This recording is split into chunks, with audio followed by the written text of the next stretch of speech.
A Thaís já passou por alguns episódios de homofobia. Ela foi apedrejada na rua. Chegou em casa toda ensanguentada, perdeu todos os piercings da orelha com as pedradas, pelo simples fato dela ser como é.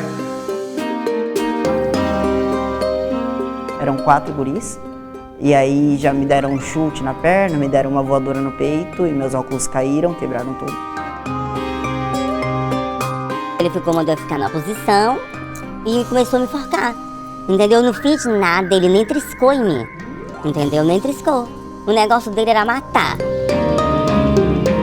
Estas pessoas não se conhecem, moram em diversos estados do Brasil, possuem níveis de escolaridade variados e estão em fases diferentes da vida. Mas em comum, todas têm alguma história de horror para contar.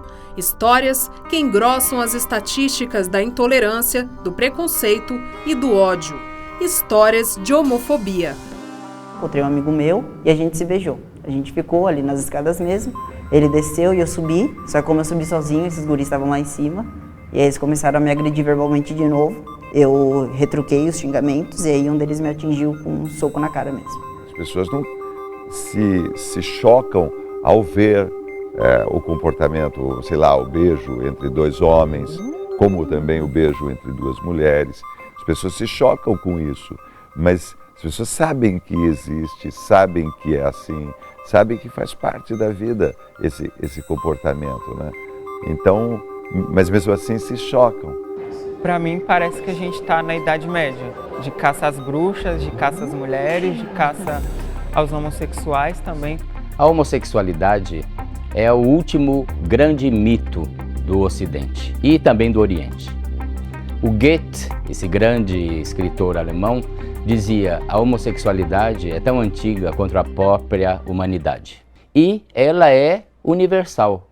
Hoje, a homossexualidade é considerada crime em quase metade dos países. E em alguns deles é punida até mesmo com pena de morte. Em toda a Europa, América do Norte e América do Sul, com exceção da Guiana, é legalizada. Apesar de aceita legalmente por aqui, o Brasil é o país onde mais acontecem assassinatos motivados por homofobia. Em 2014, a cada 27 horas, um homossexual foi morto, vítima da intolerância. O Caminhos da Reportagem percorreu 9 estados brasileiros para revelar exemplos de crimes homofóbicos registrados recentemente. Fomos saber a opinião da sociedade brasileira, a abordagem da mídia e as discussões no Congresso Nacional. E também iniciativas individuais e coletivas na luta contra a homofobia. Você discutir a questão da homofobia hoje, por essa maluquice, por esse ódio, por essa coisa irracional, estão sujeitos a um pai e filho, que já noticiou, uma mãe e uma filha, 2 primas, tios, serem agredidos porque estão de mão dada, estão abraçados. O que acontece quando os pais descobrem que o filho tem tendência, tem jeito de ser gay ou uma lésbica, ou pior ainda, na visão limitada da nossa sociedade heterossexista, heteronormativa, que a única norma é a heterossexualidade, o que acontece? Humilham o filho, xingam, batem, castigam, levam para tratamentos psiquiátricos ou psicanalíticos violentos, fazem tratamento religioso e o pior, expulsam de casa e matam. Há casos documentados recentes no Brasil de pais de padrastos que mataram seus filhos ou enteados homossexuais. Bangu, zona oeste do Rio de Janeiro. Neste bairro populoso predominam áreas de classe média baixa como a Vila Kennedy. E foi para cá que um garotinho de 8 anos foi enviado do Rio Grande do Norte pela mãe para viver um tempo com o pai. Foi nesta casa que o garoto Alex veio morar com o pai, com a madrasta e com os filhos dela. Aqui ele teria sido vítima de um crime supostamente motivado por homofobia. Nós recebemos uma denúncia de que uma criança estaria sendo conduzida até uma unidade hospitalar desmaiada. A assistente social se dirigiu a mim dizendo que a criança já tinha chegado na unidade já a óbito. No mesmo dia que aconteceu o fato, a madrasta e o pai, e os mesmos mencionaram que a criança tinha sofrido uma queda, Chegando no ML, a perita falou que, na verdade, o que aconteceu de fato foi uma pancada muito forte, né, sobre a criança, que chegou a dilacerar o fígado, né, ou seja, o fígado da criança rompeu e é onde deu hemorragia interna. Se essa denúncia, né, que fizeram, né, com respeito ao Alex chegasse minutos antes, né, a gente poderia ter salvo essa vida. Alexandre Soeiro, pai do garoto, está preso e vai à júri popular. Enquanto o julgamento não acontece, conversamos com a irmã e a sobrinha dele. Um jornal falou que foi porque ele não quis cortar o cabelo. Outros que ele não quis lavar louça. Outros que não quis lavar louça. Uns falaram que porque ele queria virar viado, né? Queria virar gay. Ele assumiu o crime como homofobia. Na maior parte das vezes, os adultos, eles vão interpretar determinadas características de crianças como revelando homossexualidade. Do ponto de vista da psicologia, eu diria que o que gosta de brincar de atividades com características femininas, não necessariamente isso diz nada em relação ao desejo sexual do sujeito, né? O pai, num relatório na delegacia, mencionou que ele realmente agrediu o filho, que ele já vinha agredindo a criança algumas vezes, né, pelo fato de a criança ter um comportamento, segundo palavras dele, afeminado, que a criança gostava de brincar de boneca, de maquiagem, e que ele não aceitava aquele tipo de comportamento e que ele usava das agressões para poder corrigir a criança. O assassino não suporta gay. Muitas vezes tem até dentro de si um componente homoerótico mal resolvido e ele, ao matar, ele está afirmando a sua heterossexualidade. No Brasil, o Nordeste e o Norte são as regiões mais homofóbicas, onde mais homossexuais são assassinados. Por quê? Porque são regiões mais pobres, com menos escolaridade, onde o machismo é mais dominante. Nordeste brasileiro, o estado do Piauí, atrás apenas da Paraíba, foi considerado o segundo estado mais homofóbico do país em 2014, segundo dados do Disque 100, canal de denúncia da Secretaria de Direitos Humanos da Presidência da República. Aqui, a possibilidade de um homossexual ser vítima de violência é de 4,1 para cada 1 milhão de habitantes, enquanto a média brasileira é de 1,6 para cada 1 milhão. No ano passado, foram registrados 20 assassinatos de gays e travestis no Piauí. Um rapaz tentou me matar, entendeu? Me enforcou, só que ele me deixou apagada, entendeu? E tudo, eu fui procurar meu direito, não teve direito, e ele voltou, mesmo que me enforcou, voltou e matou uma amiga minha.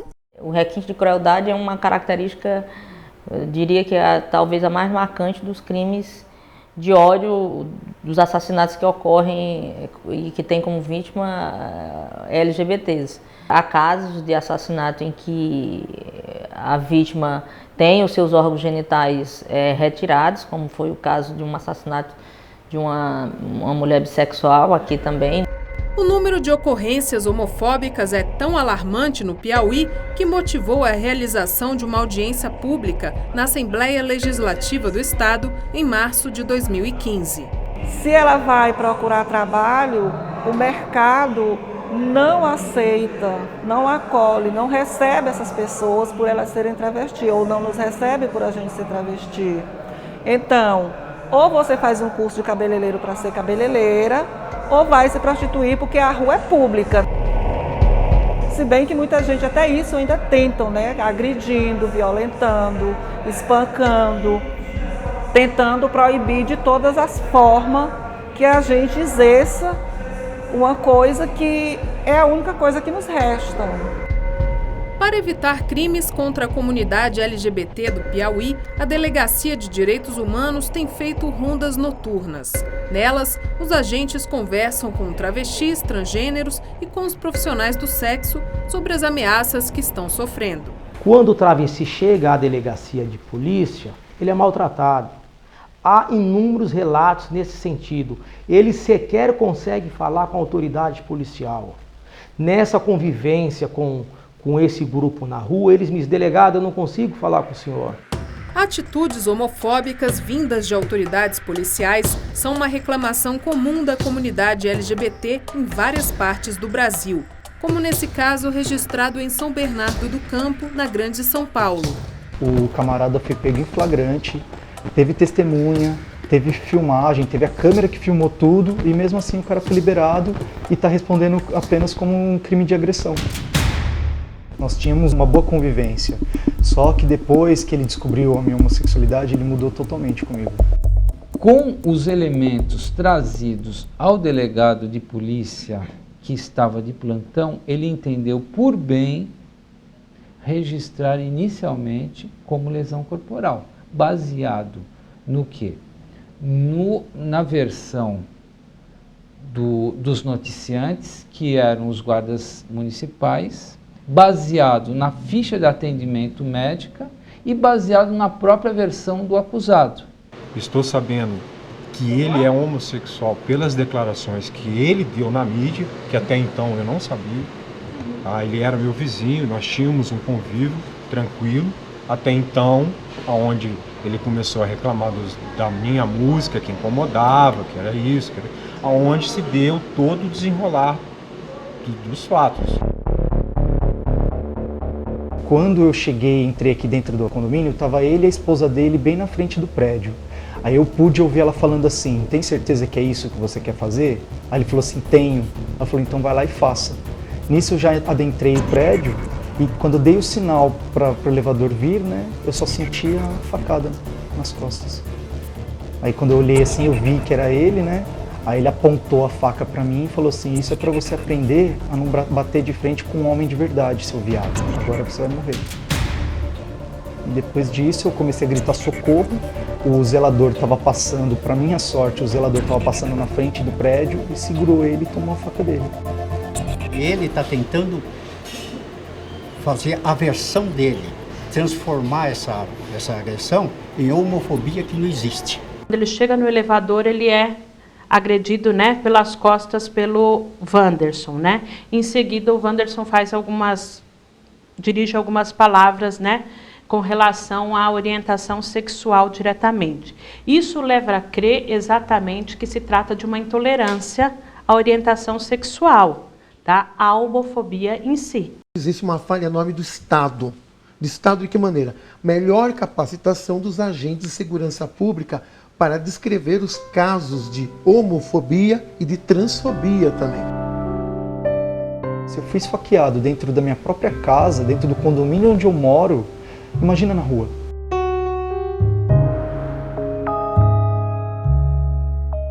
Seja na vizinhança, na própria família, na rua ou em instituições públicas e privadas, ainda há muita resistência às conquistas da comunidade LGBT aqui no Brasil e em toda a América Latina. Em abril de 2013, o Uruguai foi o segundo país latino-americano a legalizar a união civil entre casais homoafetivos. E a apenas um passo daqui, o Brasil se tornou o terceiro um mês depois do vizinho. Apesar da regularização nos dois lados, a homofobia ainda se faz presente nesta região de fronteira. Aqui na cidade gaúcha de Santana do Livramento, um crime motivado pelo preconceito chocou o Brasil e o mundo em setembro de 2014. Minha esposa subiu para o quarto, escutou soar o alarme. Aí eu disse, me tira uma chinela aí que eu vou até lá ver o que é. Uma janela ficou aberta, alguma coisa. Aí quando eu vi o grito dela, botaram fogo no CTG. Eu digo, não pode. Aí eu abri a porta de casa e a labareda já tomando conta. Aí já dei um pulo na cama e fogo no CTG Sentinelas do Planalto.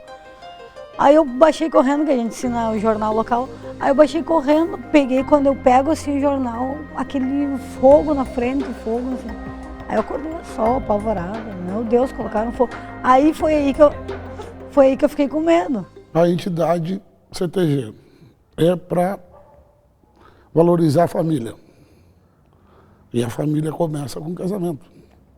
E se a lei brasileira autoriza o casamento de pessoas do mesmo sexo? Que no ano de 2013, em maio, através da resolução número 175 do Conselho Nacional de Justiça, O CNJ ele instituiu como uma proibição a qualquer autoridade a recusa à celebração do casamento civil entre pessoas do mesmo sexo. O casamento seria então celebrado no mês de setembro, que para nós é uma data marcante aqui no estado, é o mês em que nós comemoramos a Revolução Farroupilha, e que a escolha do local então seria um centro de tradições gaúchas. E aí começou, né, principalmente o pessoal do MTG. O MTG é um movimento tradicionalista gaúcho, que rege as leis tradicionalistas e tal. E eles mostraram o contrário. Começou a ser alardeado em toda a sociedade aqui de Livramento a perplexidade da notícia de que 2 mulheres casariam dentro de um CTG. Para eles é assim, ó, tu é casada com outra mulher, mas tu não pode ficar se mostrando na rua, por causa que senão eles não aceitam. Então tu tem que ficar entre 4 paredes, não pode ficar mostrando o que tu é. E aí começou a ameaça. Ameaçaram, tinha fogo no CTG, eu recebi ameaça de morte, a minha família, vários telefonemas.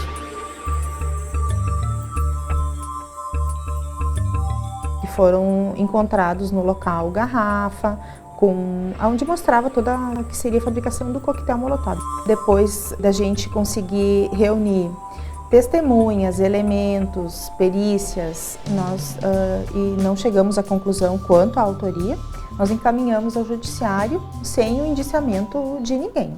O casamento de Solange e Sabine acabou sendo realizado no fórum.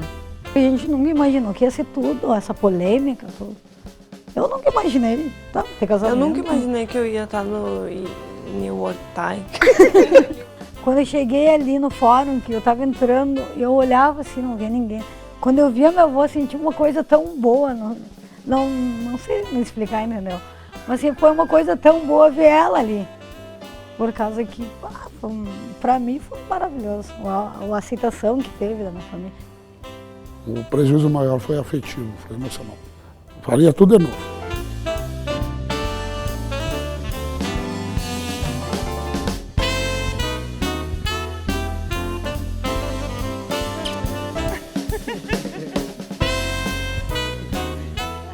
No próximo bloco, as discussões sobre a homofobia ganham as ruas e chegam ao Congresso Nacional. Vamos saber o que pensam brasileiros de vários estados sobre o assunto e se a mídia combate ou reforça a discriminação contra o movimento LGBT. Voltamos daqui a pouco.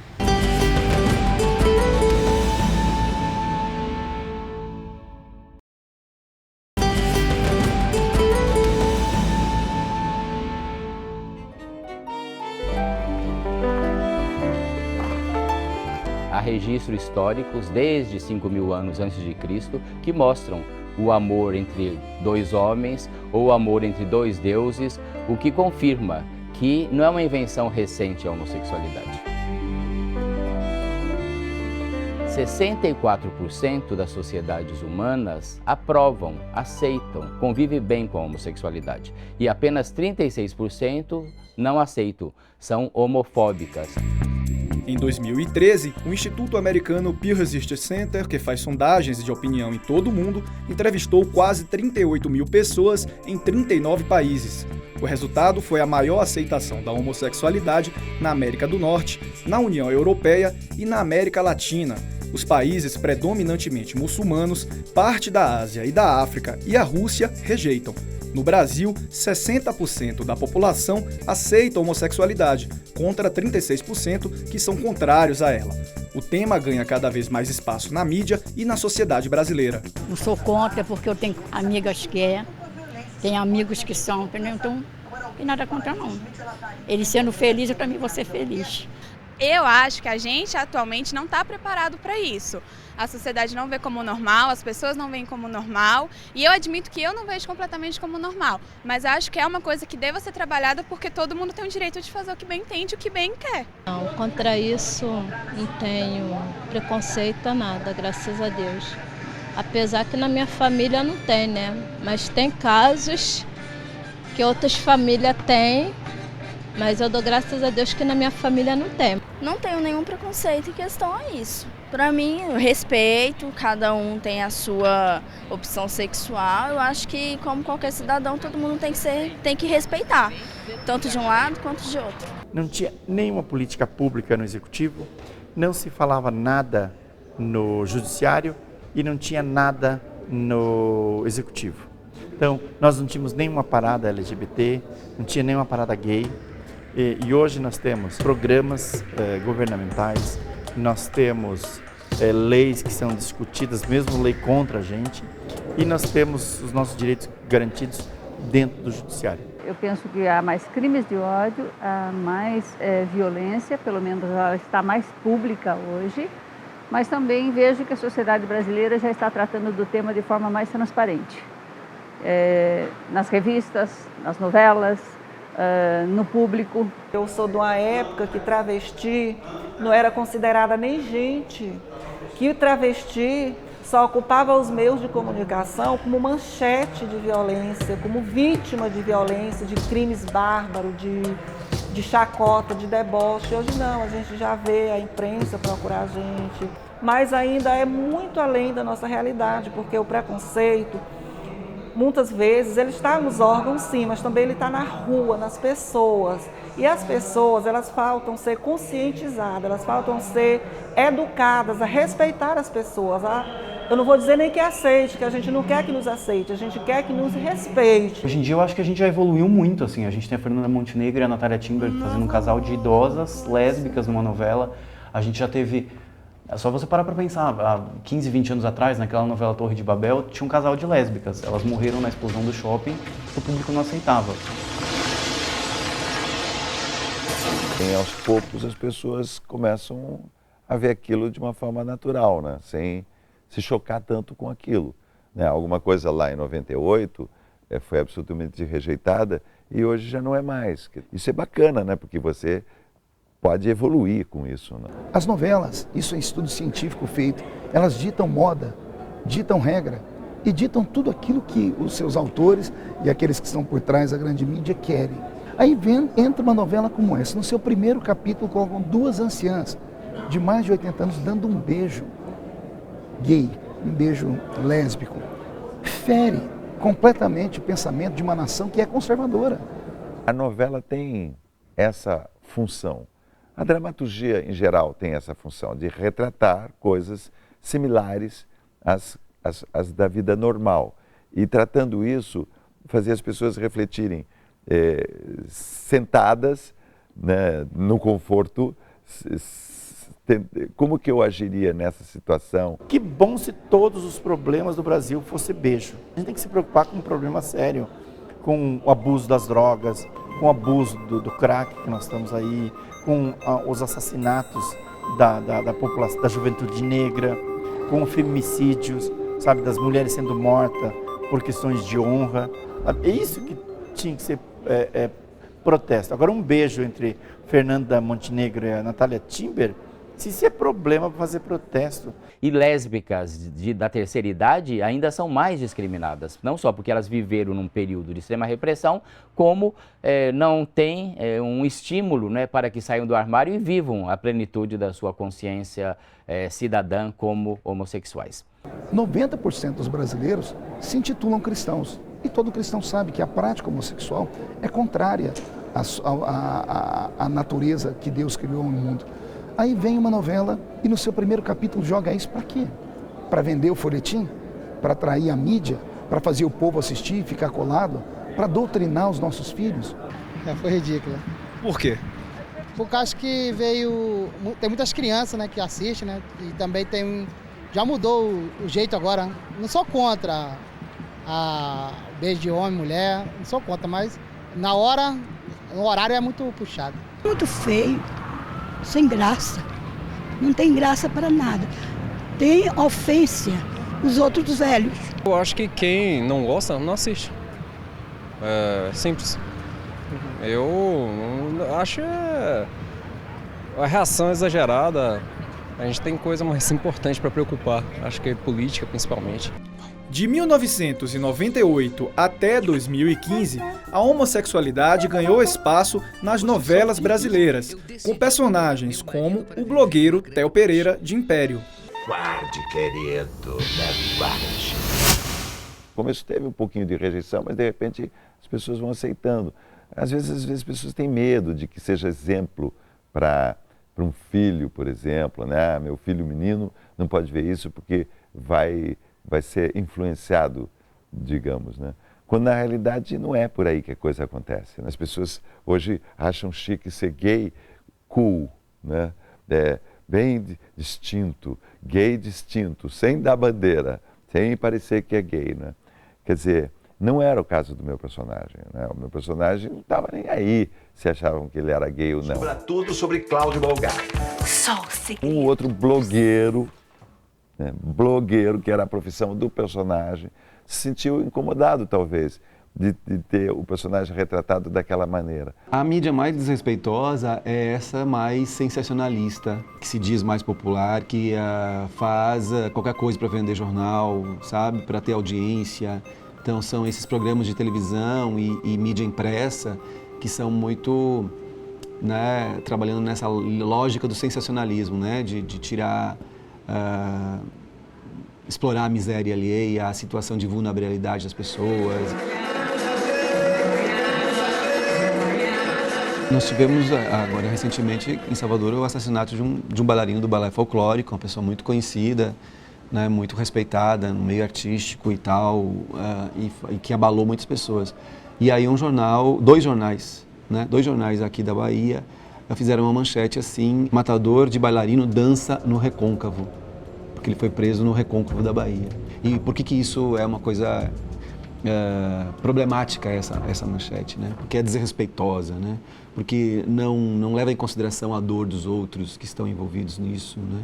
Que desrespeita alguém, inclusive, que não tem mais nem condições de se defender, né? Que não está aqui, que foi barbaramente assassinado, praticamente degolado, e aí você cria uma manchete dessa, né?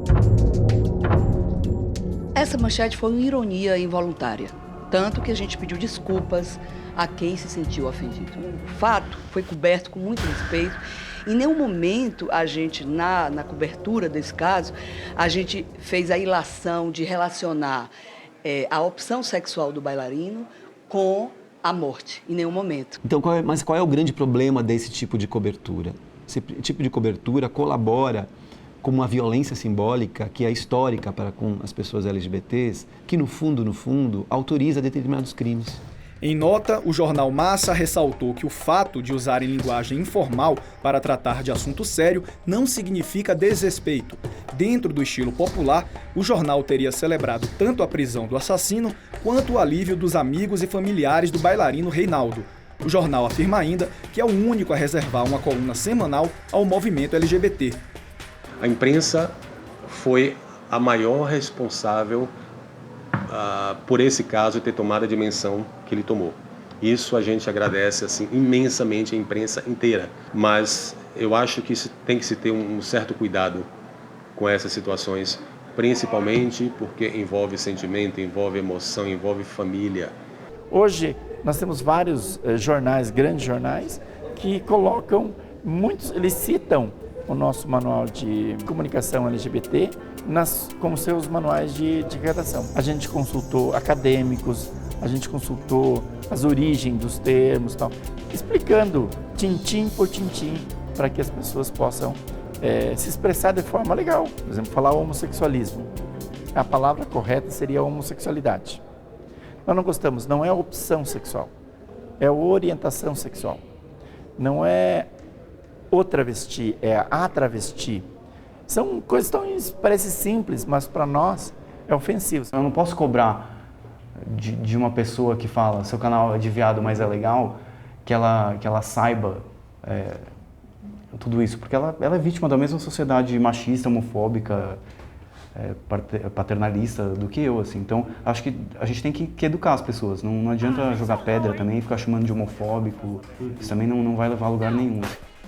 Criado em abril de 2014, o canal Põe na Roda é voltado para o público gay na internet. São mais de 240 mil seguidores. As pessoas hoje em dia, com essa coisa politicamente correta, elas estão com muitas pedras na mão, né? Então, se você dá uma escorregada, se você faz publicamente uma piada que você faria, às vezes, numa mesa de bar, assim, com amigos, as pessoas já agem como se fosse preconceituoso, homofóbico, e não é assim, não é dessa maneira também que a gente vai vencer a homofobia, tratando com tantas pedras na mão, quem às vezes tá só querendo fazer alguém rir, assim, não tá querendo prejudicar ou xingar alguém.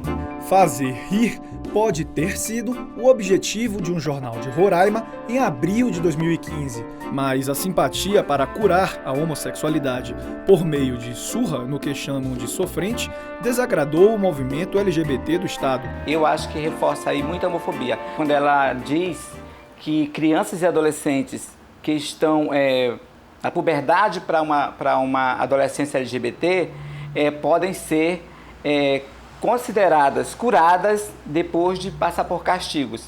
O que há é um excesso de policiamento, de patrulhamento. O que eu acho que há, eu acho que estão procurando aparecer de alguma forma. A homofobia em si, ela não é tipificada no Código Penal, mas ela pode gerar, a partir disso, condutas, pessoas da sociedade, inflamar aquele sentimento homofóbico que leva à violência contra essas pessoas, que pode resultar inclusive em homicídio, além da violência física que ocorre dentro das escolas, na rua, onde for.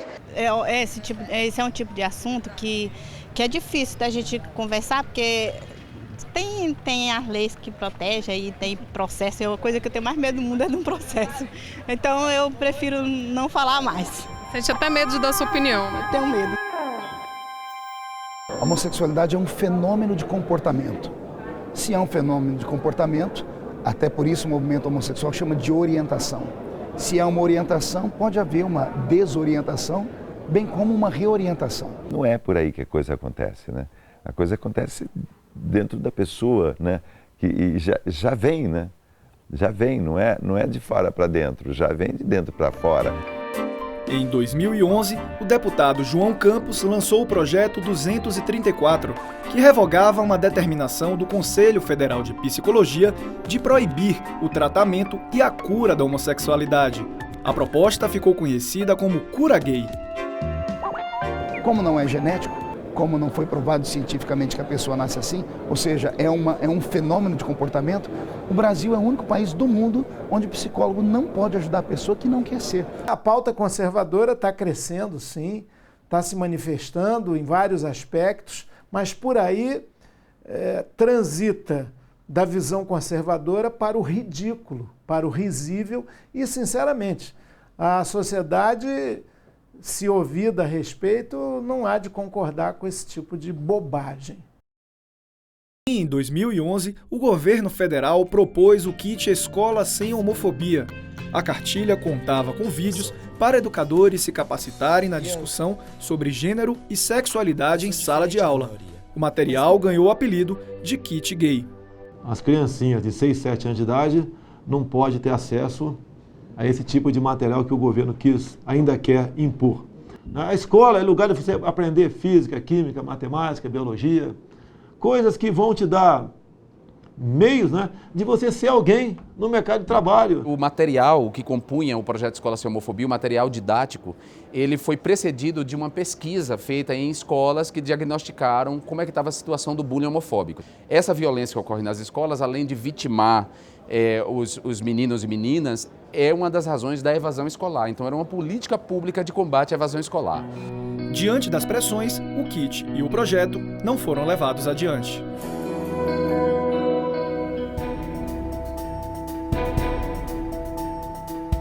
Eu sou negro, e se uma pessoa me trata diferente por causa da minha cor, ela pode ser imediatamente presa.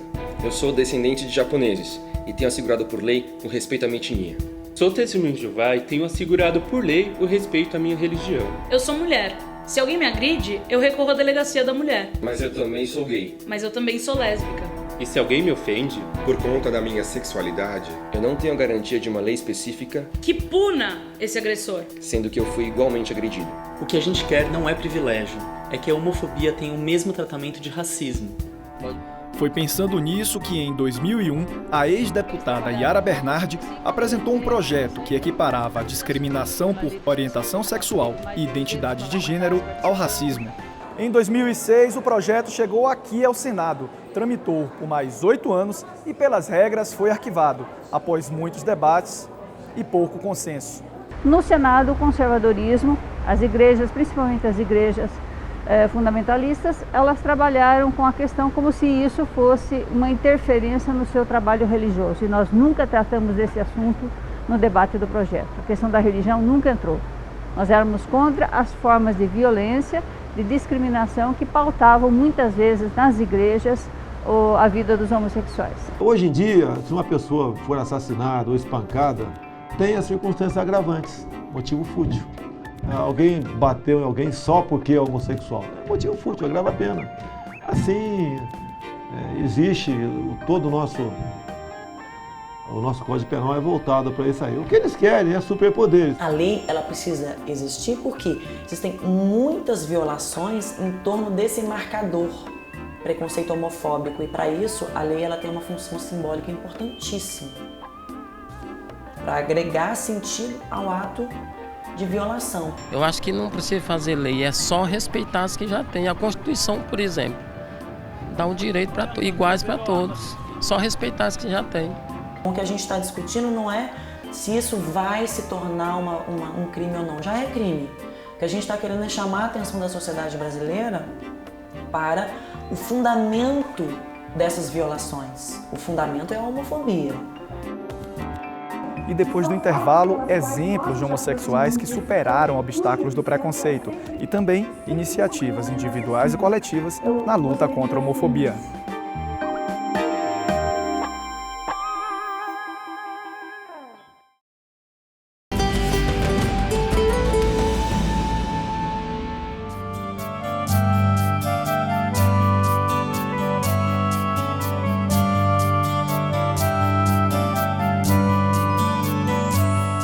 Redenção, Ceará.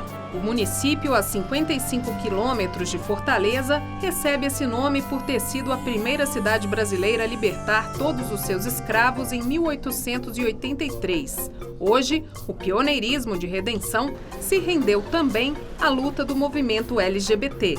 E é aqui na Universidade Federal de Integração Luso-Afro-Brasileira, a Unilab, que leciona a primeira travesti a fazer doutorado no Brasil, cotada inclusive para se tornar reitora.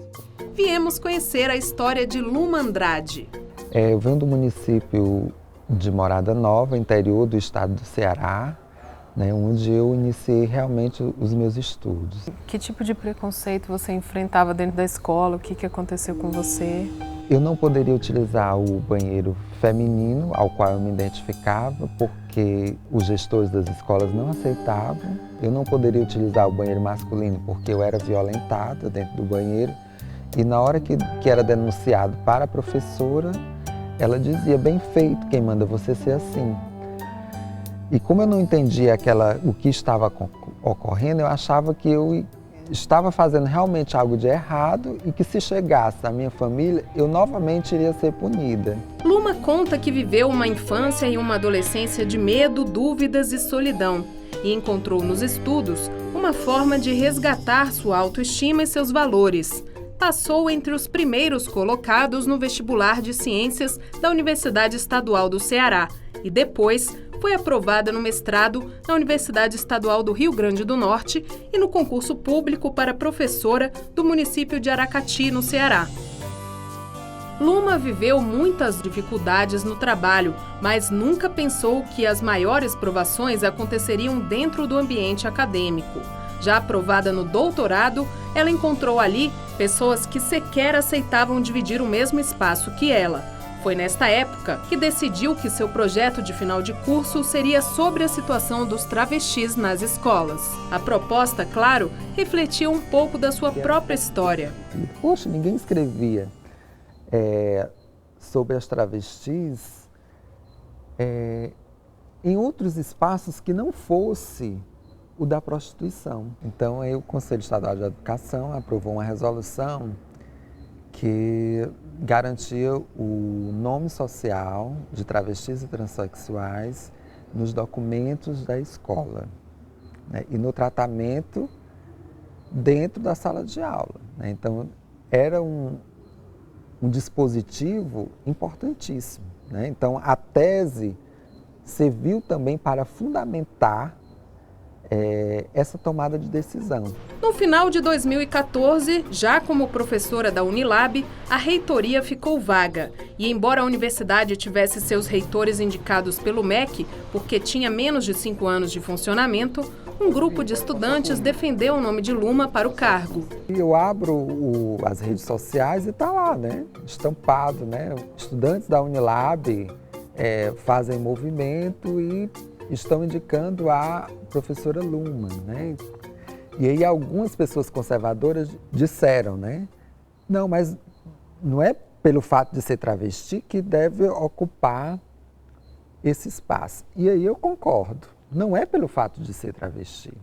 Mas não é também pelo fato de ser travesti que há impedimento, que deve haver impedimento para ocupar esses espaços.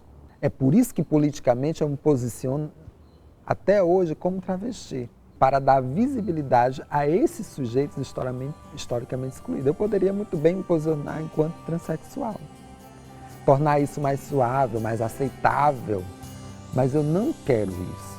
É por isso a importância de levar essa voz para os diversos espaços, para que outras lunas tenham conhecimento e para que as pessoas se conscientizem que é possível a diferença ocupar qualquer espaço.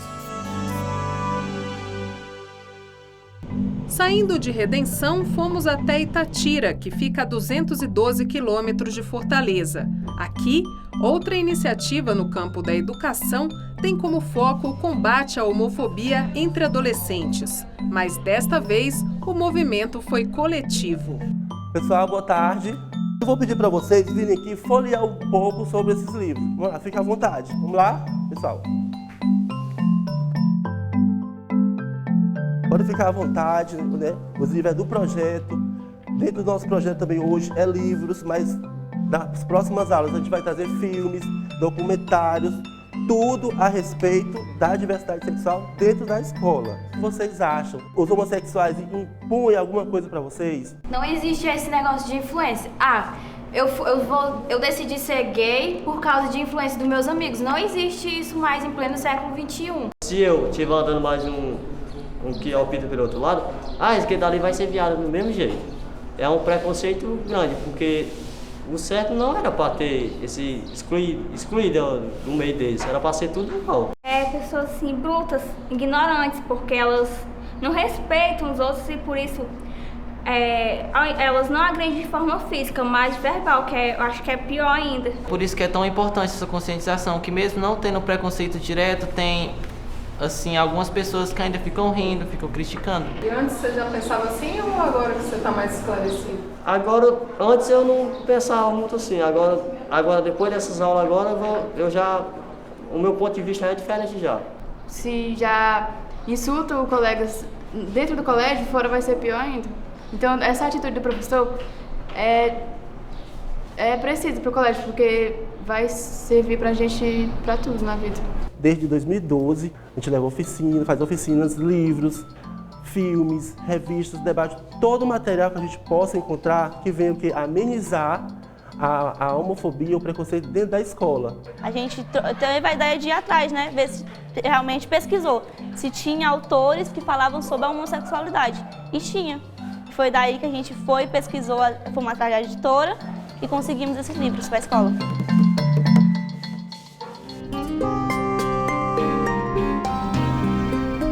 Do topo do Nordeste ao extremo sul do país, na fronteira com o Uruguai, mais uma roda de alunos discute a homofobia, desta vez no ambiente universitário. Aruanã foi agredido verbalmente por uma colega de sala por ser homossexual na Universidade Federal dos Pampas, em Santana do Livramento. Mas deste episódio ruim surgiu uma proposta educativa. Eu procurei primeiramente o professor da aula e ele me deu uma assistência fantástica. Ele conversou comigo e ele disse que levaria o caso para outras instâncias. E depois eu procurei o âmbito institucional, eu procurei o pessoal da assistência social da faculdade e E desse acontecimento nasceu o nosso projeto Convivendo com a Diversidade. Hoje a gente vai estar realizando uma roda de conversa sobre como agir em casos de homofobia.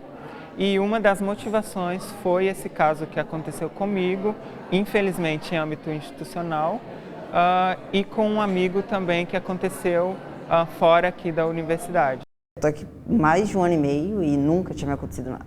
O máximo que tinha eram olhares ou comentários que a gente escutava, mas agressão física a gente não tinha chegado nem perto disso, sabe?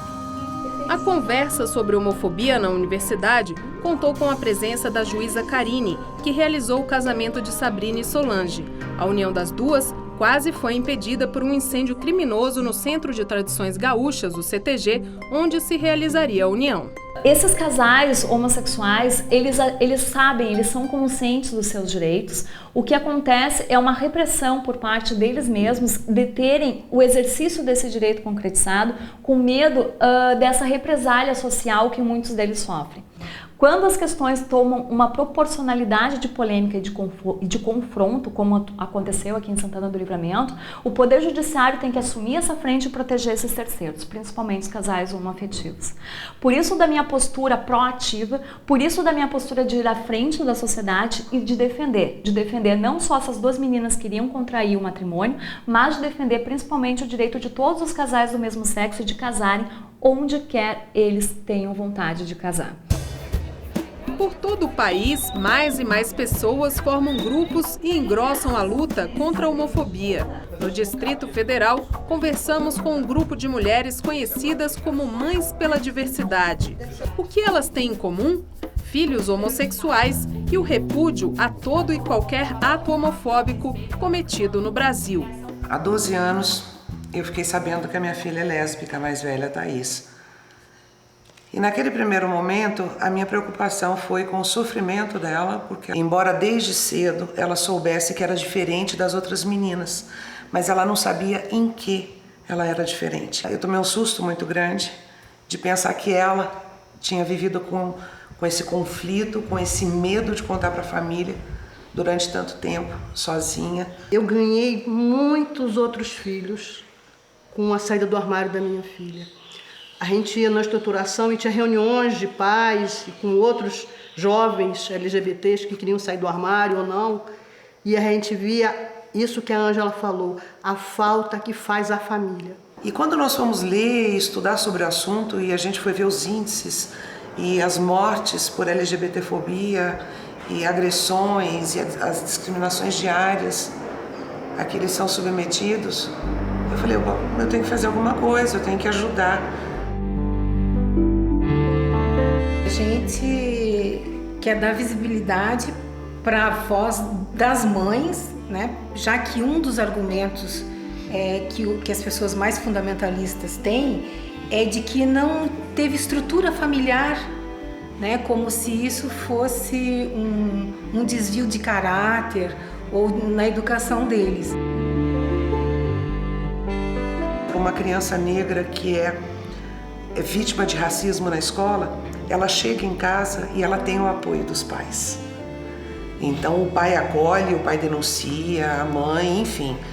Já a criança LGBT, o jovem LGBT que está no armário, não tem o apoio dos pais, ele não tem para onde correr, ele não tem um colo. Eu vejo que o que destrói a família, qualquer tipo de família, é a falta de amor. Tanto é que muitos chegam às vias de fato, ao suicídio, porque não tem para onde correr. Então esse movimento, acho que a figura das mães mostra isso, que eles têm família sim, que eles têm quem os defenda, né? A gente está aqui para isso. Você acha que a gente está num momento em que essa discussão ela é inadiável? Eu acho que já passou da hora, né? Já passou da hora. Eu acho que ela é inadiável, assim, para mim, ela não tem mais volta, eu diria, né? Eu acho que ela não tem mais como, por mais que as pessoas briguem, esperneiem, fiquem, né, tentem retomar isso daí, a discussão mais conservadora, eu acho que é um caminho que não tem mais volta. Essas mulheres falando, né, em nossa defesa, é essa sensação mesmo de proteção. Eu tive a oportunidade de morar 4 anos na Europa. E na Inglaterra, encontrei o David, Foi um amor à primeira vista e estamos juntos há 25 anos e agora compomos uma bela família. Em março de 2015, uma decisão do Supremo Tribunal Federal autorizou um casal homossexual de Curitiba a adotar crianças, independentemente do gênero e da idade delas. O caso chegou ao STF porque a Justiça da capital paranaense queria limitar a adoção a meninas a partir de 10 anos. O Caminhos da reportagem conversou com um dos pais. Por que tinha que ser menina e de 10 anos? Aí entramos no Tribunal de Justiça, ganhamos unanimemente, podíamos adotar qualquer tipo de criança, em qualquer idade, mas daí o Ministério Público questionou, falou, não pode adotar porque não é família. Aí nós fomos ao STJ, depois ao STF, e o STF falou, vocês podem adotar qualquer criança de qualquer idade.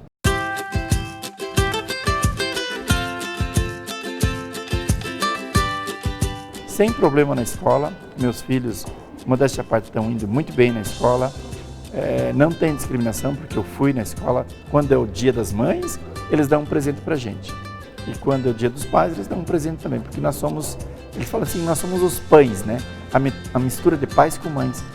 A criança precisa de limite, e isso a gente sabe dar de forma muito tranquila e muito amorosa. Nós não queremos destruir a família de ninguém. Nós queremos constituir a nossa, do nosso jeito, da nossa forma, respeitando as outras famílias.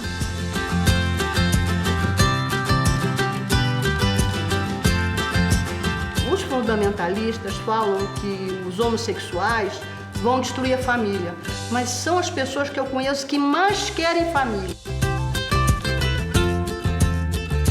Falta muita educação no Brasil. Por isso que há tanto preconceito. Se o movimento gay quiser de maneira humana e no debate das ideias sentar conosco, nós estamos à disposição. Vamos criar um caminho de conversação.